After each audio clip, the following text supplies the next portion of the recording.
আসসালামু আলাইকুম।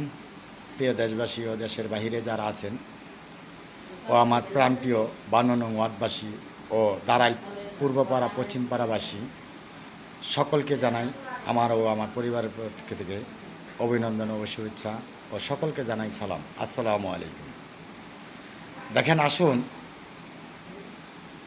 আমরা সকলে মিলেমিশে এখনও সময় আছেন এই সমাজকে বাঁচাই, সমাজের মানুষকে বাঁচাই, নিজেও বেঁচে থাকি, ছেলে মেয়েদেরকে বাঁচিয়ে রাখি এই খোকন চক্রের হাত থেকে, খোকন বাহিনীর হাত থেকে, বস্তির সন্ত্রাসীর হাত থেকে, বস্তির গডফাদারের হাত থেকে, মিথ্যের চক্রর থেকে বেঁচে থাকি এবং আমাদের ছেলে মেয়েদেরকে বাঁচিয়ে থুয়ে যাই।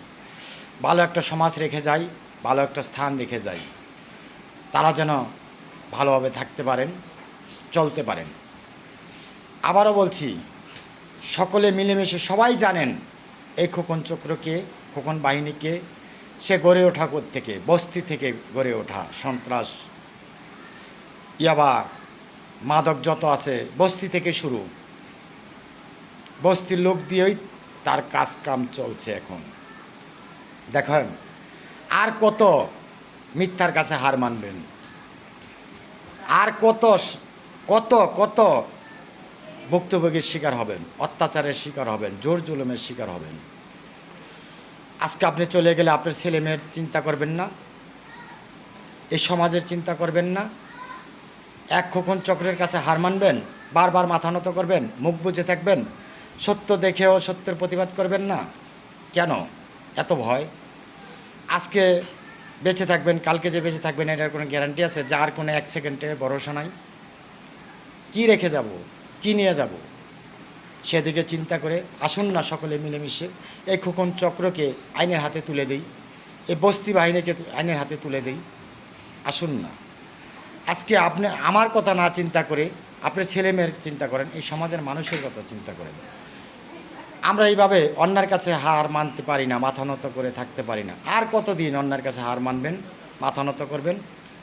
সত্যের প্রতিবাদ করেন, সত্যের পথে চলেন, অন্যায়কারীকে রুখে দেন, অন্যায় চক্রকে আসুন সকলে মিলেমিশে আইনের কাছে তুলে দেই।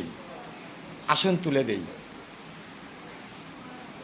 আমাদের দাঁড়াল পূর্বপাড়া ও পশ্চিমপাড়া প্রত্যেকটা লোকই তো তার হাতে জিম্বি হয়ে গেছেন। বলেন তো কেউ বোকা হাতদা যে তার কাছে আপনারা জিম্বি হন নাই? বলেন, কেউ মুখ খুলতে পারেন? সে একের পর এক অন্যায় করে যাচ্ছেন, কেউ প্রতিবাদ করতে পারেন না, কেউ একটা অভিযোগ করতে পারেন না, সত্য কথা বলতে পারেন না। আপনারা বোকা হাতদা বলেন তো, বোকা হাতদা বলেন প্রত্যেকেই। কেউ কি পারেন এই খোকন বাহিনীর কাছে গিয়ে সত্য কথা বলতে, প্রতিবাদ করতে? কেউ বলেন পারেন? পারবেন না কখনো, কারণ আপনাদের ইমানের শক্তির জোর কম, রাসূলের প্রতি বিশ্বাস কম, রাসূলের প্রতি, আল্লাহ রাসূলের প্রতি বিশ্বাস কম। আসুন, এখনও সময় আছে, অন্যায়ের প্রতিবাদ করি, এই অন্যায় যারা করে তাদেরকে আইনের হাতে তুলে দেই। এই খোকন চক্র, খোকন বাহিনীকে আইনের হাতে তুলে দেই। এক খোকন কিছু না, এই সমাজে 10টা লোক কিছু না, আমরা শত শত লোক আছি, সত্যের প্রতিবাদ করবো ইনশাল্লাহ। আসুন সকলে মিলেমিশে